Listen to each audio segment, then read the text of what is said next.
New backlash against Saudi Arabia today in the wake of last week's sudden disappearance of Saudi journalist Jamal Khashoggi in Turkey. More on that in a moment. But first, multiple reports today, including from the Washington Post, that the Turkish government has told U.S. officials they have audio and video recordings that support the conclusion Khashoggi was killed.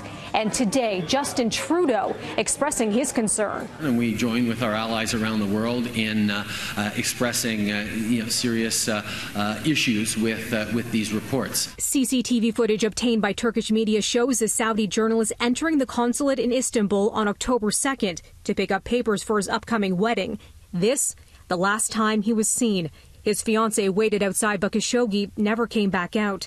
Turkish sources believe Khashoggi, a prominent critic of Saudi policies and the kingdom's royal family, was killed inside. A delegation from Saudi Arabia is reportedly now in Turkey as part of investigation into the journalist's disappearance. Saudi Arabia has called claims it abducted or killed Khashoggi baseless. Donald Trump saying yesterday his government is working with Turkey and Saudi Arabia on the case. It's not our country, it's in Turkey, and it's not a citizen as I understand it.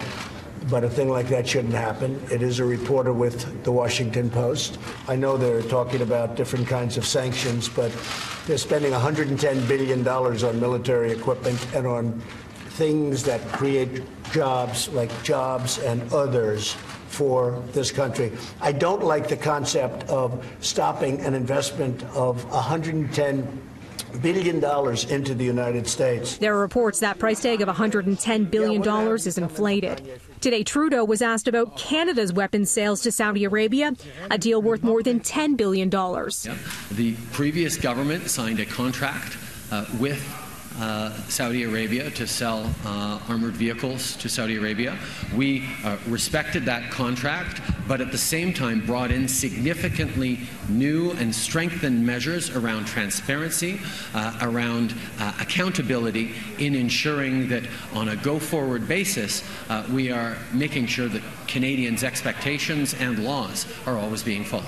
Relations between Canada and Saudi Arabia grew tense in August when Saudi Arabia froze new trade with Canada, expelled Canada's envoy, and ordered all Saudi students home after Canada's Ministry of Foreign Affairs issued a tweet urging the immediate release of women's rights activists.